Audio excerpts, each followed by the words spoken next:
रमा नाम की एक स्त्री थी जो किसी गांव में रहती थी। 5-6 बरस उसकी शादी को हो गए थे, लेकिन अभी तक कोई संतान नहीं थी। एक बार श्री राधा अष्टमी का उत्सव आया। गांव की औरतें बरसाना जा रही थी। औरतों ने कहा, तुम भी बरसाना चलो, राधा रानी बड़ी दयालु है, तुम्हारी गोद जरूर भरेगी। वे कभी 7-8 दिन अपने घर से बाहर नहीं रही थी। उसके पति और सास ने भी उसे जाने की आज्ञा दे दी। बस उसने मन में ठान लिया कि राधा रानी मेरी गोद जरूर भरेगी। जिस दिन उसे जाना था उसी दिन पैर में चोट लग गई, चला भी नहीं जा रहा था। फिर भी वह स्त्रियों के संग यात्रा पर चल पड़ी। सारे रास्ते ट्रेन में राधा कृष्ण का जाप कीर्तन चलता रहा। इस प्रकार सभी स्त्रियों के साथ वह बरसाना पहुंच गई।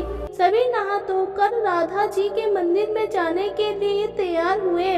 राधा जी के मंदिर में जब जाते हैं तो ऊपर बहुत से सीढ़ियां चढ़नी पड़ती है। जैसे सीढ़ियां चढ़ने लगे वे स्त्रियों को बोली, तुम लोग आगे आगे चलो, मैं धीरे सीढ़ियों से आ रही हूँ। पैर में चोट लगने की वजह से चला भी नहीं जा रहा था। 2-4 सीढ़ियां चढ़ने के बाद उसका पैर मुड़ गया और वह नीचे गिरने लगी। तभी एक 7-8 साल की कन्या ने उसका हाथ पकड़ लिया। रमा बोली, बेटी आज अगर तुम ना होती तो मैं नीचे गिर गई होती। वह कन्या बोली, मैया ऐसे कैसे गिर जाने देती है तुम्हें? रमा ने पूछा, तुम बेटी तुम्हारा नाम क्या है? वह बोली, लाडो नाम है मेरा, यही पास में रहती हूँ। वह दोनों सीढ़ियों पर बैठ गए। लाडो कहने लगी, मैया मेरे लिए क्या लाई हो? ना कोई जान पहचान और लाडो ऐसी बात कर रही है। रमा ने सोचा। फिर रमा ने कहा, लाडो मैं कल तुम्हारे लिए लेकर आऊंगी, तुम्हें क्या पसंद है? लाडो बोलती है, मुझे नथनी, गले का हार, कान के कुंडल, चूड़ियां, मेहंदी, घाघरा, चोली, ये सब चीजें पसंद है, कुछ भी ले आना। इतना कहकर वे बालिका भाग गई। जैसे तैसे रमा भी मंदिर में दर्शन करके लौट आई। आकर सोचने लगी उस बालिका के बारे में और बाजार से उसके गले का हार और चूड़ियां उसके लिए लाई। अगले दिन वही लाडो उसका इंतजार कर रही थी। जहाँ मिले थे चूड़ियां और गले का हार जैसे उसे दिया, वे बोली, बस इतनी सी ही, और चीजें नहीं लाई? और वह मुंह फुलाकर बैठ गई।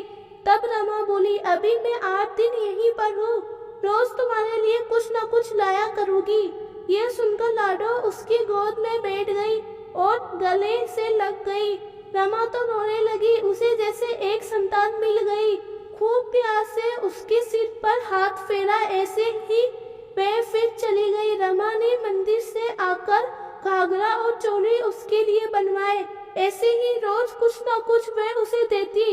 एक दिन रमा कहती, अब ये सारी चीजें मुझे पहनकर भी तो दिखा, कैसी लगती है? लाडो बोली, कल राधा अष्टमी है, कल पहनूंगी। इस बार लाडो के साथ एक लड़का भी था। उसे देखकर रमा ने कहा, आज पता नहीं मेरे मन में क्या आया, मैंने एक धोती और मुकुट मोर वाला लिया है, क्या मैं इसे दे दूं? लाडो बोली, ये कनुआ है, मेरे साथ ही रहता है, हाँ तुम इसे दे दो। ऐसा कहकर वे दोनों सामान लेकर चले गए। अगले दिन राधा अष्टमी थी। जब रमा सीढ़ियों पर आई, वहाँ उसे आज कोई ना मिला। बहुत इंतजार के बाद जब वे मंदिर पहुंची तो वहाँ बहुत भीड़ थी। कीर्तन और नृत्य हो रहा था। इसी तरह भीड़ को चीरते हुए वे आगे पहुंची और वहाँ देखकर राधा जी को देखा और ठाकुर जी को देखा। वही सामान सब जो वे लाई थी उन्होंने धारण किया हुआ था। वे पत्थर सी हो गई, आंखों से आंसू बहने लगे। एक बात समझते देने लगी कि वे लाडो राधा जी और कनुआ कृष्ण जी हैं। स्वयं जगत के पालनहार उसके पास आते हैं। राधा जी उसकी गोद में बैठती है और उसे मात्र सुख प्रदान करती है। वह तो जैसे बावली हो गई, दिन रात लाडो लाडो कहती रहती और पुकारती रहती। वे स्त्रियों से बोले, तुम लोग हट जाओ, मैं नहीं जाऊंगी। उसके साथ और पति भी उसे लेने आए, पर मैं साथ नहीं गई। अब तो प्रतिदिन वे सीढ़ियों पर बैठे बैठे आंसुओं से सीढ़ियां धोती, पलकों से बुहारती। ऐसा करते करते उसे 30 बरस हो गए। एक दिन एक बालिका उसका हाथ पकड़कर ऊपर अट्टालिका में ले गई। वहां जाकर बोली, लो आ गई तेरी लाडो। ऐसा कहकर बाहें फैलाकर रमा को बुलाने लगी और अपने गले लगा लिया।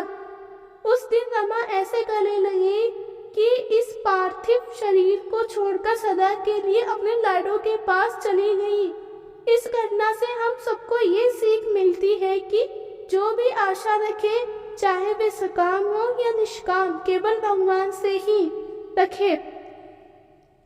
एक दिन अवश्य मिलते हैं। आशा एक राम जी से दूसरी आशा छोड़ दे, एक नाता राम जी से दूसरा नाता तोड़ दे।